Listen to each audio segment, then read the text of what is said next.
په دې ویډیو کې زه غواړم تاسو ته درې مهم شیان وښیم. یو د هغو نه دا دی چې څنګه موږ د انټرنیټ لینکونه د خپل اکسل صفحې نه لرې کړو.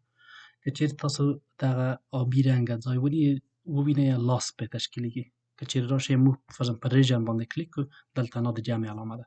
که چیرې دغه د یو این ریژن چې دی په دې باندې د لاس علامه ده.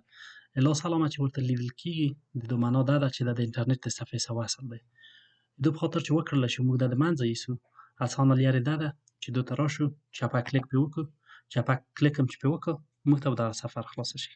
صحیح شو؟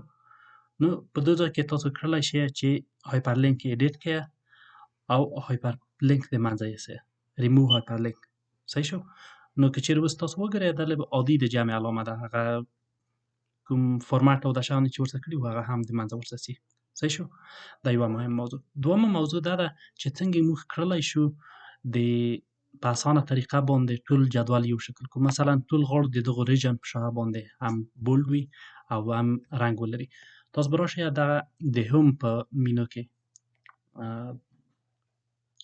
د جرو رقم علامه وینئ یا دو ته فارمټ پینټر وي، په دې باندې به کلیک کړئ.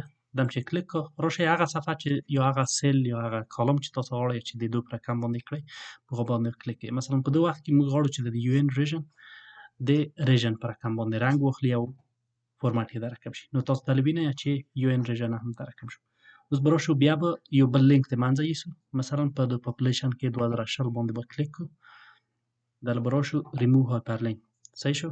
هایپر لینک د منځه ولاړو د دو په خاطر باندې چې د پاپولیشن سره یو رقم فارمټ ولري، په دغه جرو باندې به کلیک کړو او دا به یو رقم کړو. صحیح شو؟ نو دا یو ډېر اسانه کار دی چې تاسو له جرو نه څنګه استفاده کړلی شئ او هایپر لینکونه څنګه د منځه وړلی شئ.